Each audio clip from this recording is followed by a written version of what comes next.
Assalamualaikum warahmatullahi wabarakatuh. Perkenalkan, nama saya Listia Jara Safwan dari kelas 12 MIPA 2. Di sini saya akan mempresentasikan tentang materi bab drama Sunda. Selanjutnya, pembahasan pada materi drama ini, yang pertama ada harti jeung drama, yang kedua struktur drama, yang ketiga yaitu rupa-rupa dina drama. Oke, sebelum saya ngejelasin, apakah kalian sudah siap untuk mendengarkan presentasi dari saya? Are you ready? Good. Oke, yang pertama, harti drama. Drama Sunda mangrupa karya sastra anu ngagambarkeun kahirupan manusia kalawan gerak jeung watekna ngaliwatan dialog anu dipentaskeun dina bahasa Sunda. Selanjutnya, struktur drama. Yang pertama itu ada pertelaan palaku, yang artinya anu ngaberendelkeun ngarang jeung katerangan ngagunakeun palaku.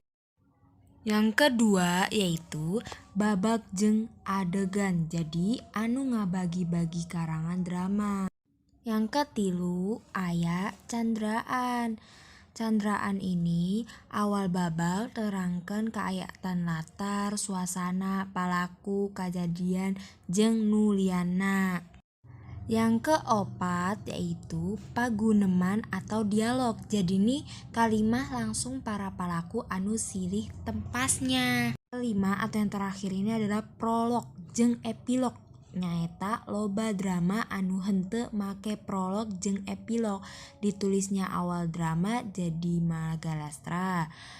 Ari epilog mah ditulis dina panutup di dramana.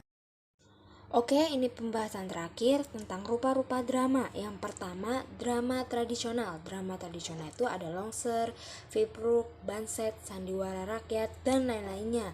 Yang kedua ada drama modern. Yang pertama ada Gending Karesmen, yang kedua kabaret dalam drama musikal, dan lain-lainnya.